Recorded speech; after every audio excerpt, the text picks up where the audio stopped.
Doug Taylor here with American Backflow Products with another video for our repair tool series. Today we're going to be talking about the Wilkins 350 check removal tool.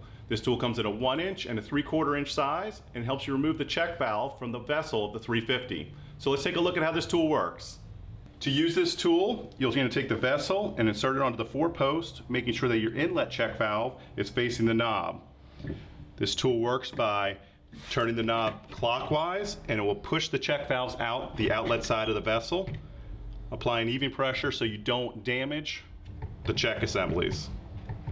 And as you turn this knob, you'll notice that the check assembly number 2 will start to push out the back side of the vessel.